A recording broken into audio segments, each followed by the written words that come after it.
రాజుకు నడవక, పాపుల మార్గం నిలవక, అపహాసులు కూర్చుండక, ఏవో ధర్మశాస్త్రం ఆనందించచ్చు, దివారాత్రం దాన్ని ధ్యానించేవాడు ధన్యుడంటివే. అతడు నీటి కాలంలో ఎవరు నాటబడిన వాడే, ఆకు వాడక తన కాలం ముందు ఫలమిచ్చు చెట్టు వాళ్ళ వండును, అతడు చేయడంతో సఫలమగునని చెప్పేవే.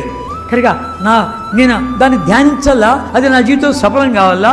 కానీ ప్రభా ఇక నా వేళ్ళు ధర్మశాస్త్రంలో, ఆ ధర్మశాస్త్రం ఆ టయానికి ఆ వాక్యం నాకు జ్ఞాపకం రావాలి, నింపుకుంటా, నాకు అనుభవం చేయి, అనుభవం చేయి అని అనుభవిస్తా. నువ్వే చూస్తావు. కనుక లోపల అనుభవం కలిగి ఉండాలి. దేవా నేను అనుభవంతో మాట్లాడాలి అని ఆశించావంటే నీకు అనుభవం ఇస్తాడు.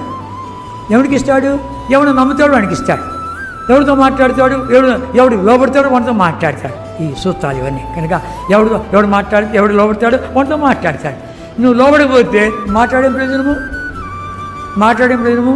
కనుక ఆయన ప్రభా నీ స్వరం నేను వినాలని కోరుతున్నాను.